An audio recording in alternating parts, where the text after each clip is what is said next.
Baik, Assalamualaikum warahmatullahi wabarakatuh.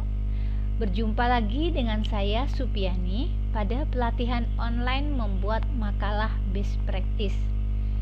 Bapak, Ibu guru hebat seluruh Indonesia, pada kesempatan malam hari ini kita masuk pada pertemuan yang keempat. Kita akan membahas hasil penelitian. Jadi kalau pada pertemuan sebelumnya kita sudah membahas mengenai pelaksanaan programnya itu bagaimana, langkah-langkah apa saja yang kita lakukan. Kalau sekarang ini kita akan menganalisa hasilnya, hasil apa yang kita peroleh, atau menuliskan hasil-hasil yang kita peroleh. Jadi penulisan pada hasil penelitian ini, jadi pada bagian awal kita harus mendeskripsikan masalah apa yang kita hadapi saat ini. Kalau misalnya yang kita angkat itu masalah disiplin yang masih rendah, maka kita harus menggambarkan bagaimana ketidakdisiplinan di sekolah Bapak Ibu tersebut. Jadi data awalnya itu bagaimana, harus kita jelaskan secara detail. Kemudian kita jelaskan tahapan-tahapan pelaksanaan yang kita lakukan, strategi apa yang kita lakukan untuk meningkatkan disiplin tersebut, serta progresnya bagaimana untuk menyelesaikan masalah tersebut sehingga masalah itu bisa kita atasi dengan baik. Yang tadinya tidak disiplin menjadi disiplin.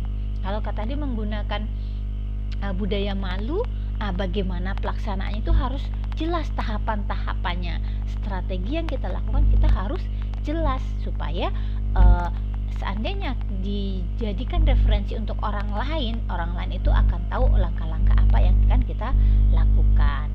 Kemudian kondisi data awal.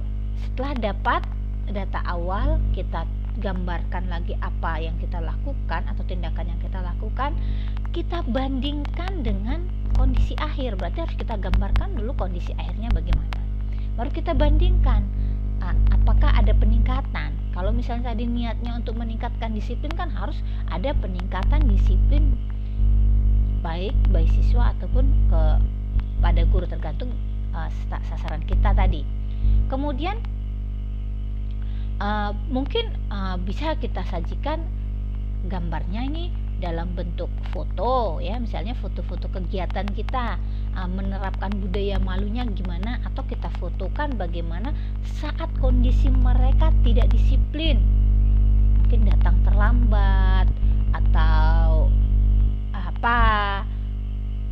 Kemudian foto setelah mereka disiplin, foto waktu Bapak Ibu menjalankan program menerapkan budaya malunya itu. Selain foto, mungkin bisa kita lengkapi dengan grafik sehingga kita bisa mengambil, nanti kita gampang membandingkannya. Saat sebelum, gimana indikator-indikator ke mereka itu tidak disiplin, dengan kondisi sekarang yang sudah disiplin, kan nampak dari indikatornya, ketercapaiannya. Misalnya datang tepat waktu, jumlah siswa yang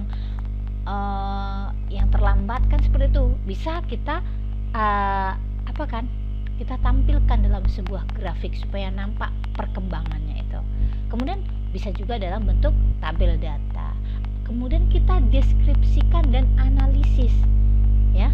Jadi intinya pada bagian ini digambarkan perubahan dari kondisi awal dengan kondisi akhir sehingga nampak jelas perbedaannya secara nyata, atau nampak jelas hasil kerja kita itu. Jadi namanya best practice atau praktek terbaik yang kita lakukan, seperti itu.